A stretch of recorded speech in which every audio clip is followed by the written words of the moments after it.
এর পূর্বে একটি ভিডিওতে আমি আল্লাহ শব্দের রহস্য, উৎপত্তি, ব্যাখ্যা, বিশ্লেষণ সম্পর্কে আলোচনা করেছিলাম। আজকে আমরা নিরপেক্ষভাবে হিন্দু ধর্মের ওম শব্দ এবং খ্রিস্টান ধর্মের গড শব্দ সম্পর্কে আলোচনা করব। এই শব্দগুলোর মানে কি, অর্থ কি, বিশ্লেষণ কি বলতে বোঝানো হয়ে থাকে, সব কিছু অজানামূলক তথ্য জানাবো, তাই সম্পূর্ণ ভিডিওটি দেখবেন। ওম শব্দের মানে কি ও তার রহস্য কি? আল্লাহ শব্দের মতোই ওম শব্দের একক কোনো মানে নেই। ওম শব্দ দিয়ে বিশেষ কিছু অস্তিত্বকে বোঝানো হয়ে থাকে। ওম অক্ষরের মধ্যে তিনটি অক্ষর থাকে, অ, হস্য, ম। এই তিনটি অক্ষর মিলিত হয়ে যে উচ্চারণ হয় তাকে বলা হয় ওম। অ, হস্য, ম এই তিনটি অক্ষর দিয়ে তিনটি অবস্থান বোঝায়। আমরা জানি স্রষ্টা সব কিছু সৃষ্টি করেছেন, যেটা তিনি পরিচালনা করেন এবং সব কিছু তিনি ধ্বংস করবেন। এই ওম শব্দটির তিনটি অক্ষর তিনটি ব্যাখ্যা দিয়ে থাকে। অ দিয়ে বোঝানো হয়ে থাকে সৃষ্টির সূচনাকে, হস্য দিয়ে বোঝানো হয়ে থাকে সৃষ্টির বিস্তার বা পরিচালনাকে, এবং ম দিয়ে বোঝানো হয়ে থাকে সৃষ্টির ধ্বংসকে।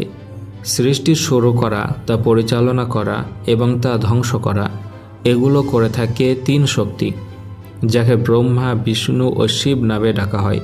তাই অ অক্ষর ব্রহ্মার দিকে ইঙ্গিত করে, হস্য অক্ষর বিষ্ণুর দিকে ইঙ্গিত করে এবং ম অক্ষর শিবের দিকে ইঙ্গিত করে, যেমন আপনারা এখানে দেখতে পাচ্ছেন এইভাবে। আল্লাহ শব্দের মতোই ওম শব্দের একটি কোনো মানে নেই। ওম একটি চিহ্ন বা প্রতীক, যা এমন এক সত্তার পরিচয় করিয়ে দেয় যেগুলো মহান আল্লাহ তাআলার সঙ্গে মিলে যায়। তবে আল্লাহ শব্দ এবং ওম শব্দ এবং গড শব্দ এগুলো আলাদা আলাদা ধর্মে আছে, তাই এগুলো আলাদা হতে পারে। এদিকে লক্ষ্য না রেখে আপনাদেরকে বুঝতে হবে যে আল্লাহ শব্দ বলতে আমরা এমন এক সত্তাকে বুঝে থাকি, যে সত্তা হচ্ছে আমাদের মহান আল্লাহ তাআলা। একইভাবে ওম শব্দ বলতে এমন এক সত্তাকে বোঝানো হয়ে থাকে যে সত্তা সৃষ্টির শুরু থেকেই ছিল, যে স্রষ্টা এই সমস্ত কিছুকে সৃষ্টি করেছেন, যে স্রষ্টা এই সমস্ত কিছুকে ধ্বংস করবেন। সেই স্রষ্টার পরিচয় করিয়ে দেওয়ার জন্যই ব্যবহার হয়ে থাকে ওম শব্দ।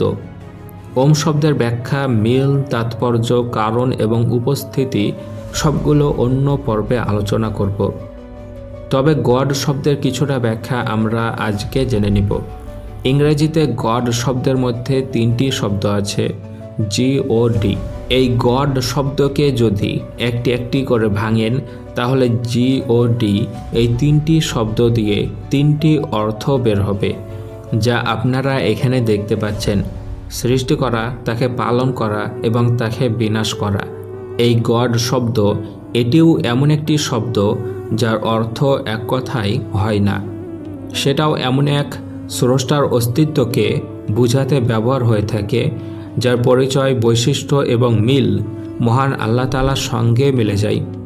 তবে কিছু জিনিস বাদে গড বলতে বোঝানো হয়ে থাকে যিনি আমাদেরকে সৃষ্টি করেছেন, যিনি মহাবিশ্বকে পরিচালনা করেন এবং যিনি সব কিছুকে আবার ধ্বংস করবেন, তিনি হচ্ছেন গড।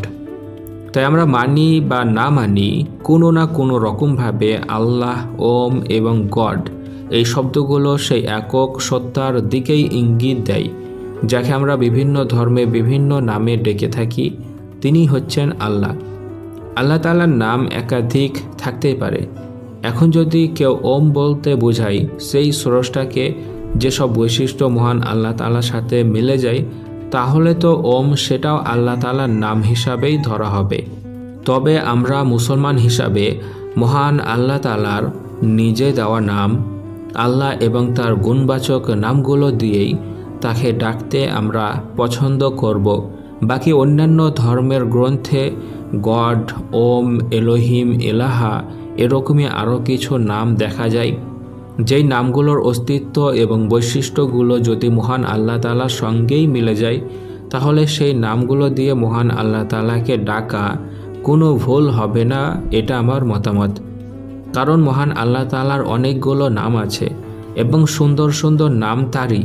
বাকি অন্যান্য ধর্মের গ্রন্থে ওম, গড বা এলোহিম, এলাহা এরকমই আরও কিছু নাম দেখা যায় যে নামগুলোর অস্তিত্ব এবং বৈশিষ্ট্যগুলো যদি মহান আল্লাহ তাআলার সঙ্গে মিলে যায়, তাহলে সেই নামগুলো দিয়ে মহান আল্লাহ তাআলাকে ডাকা কোনো ভুল হবে না।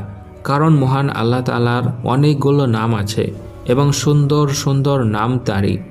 বাকি আমরা মহান আল্লাহ তাআলাকে আল্লাহ বলেই ডাকব বা তার সুন্দর সুন্দর নামগুলো দিয়ে ডাকব এবং অন্যান্য ধর্মে যেসব নামগুলো দেখা যায় সেই সব নামগুলোকে আমরা কখনো অপমান করব না, সেসব নামগুলোকে সম্মান করব, শ্রদ্ধা করব। এত সুন্দর গবেষণামূলক তথ্যটি জেনে যদি আপনি খুশি হয়ে থাকেন, কমেন্টে আমার পিতামাতার জন্য দোয়া করে যাবেন এবং আগামী পর্বে আপনারা কী বিষয়ে ভিডিও চান কমেন্টে জানাতে পারেন।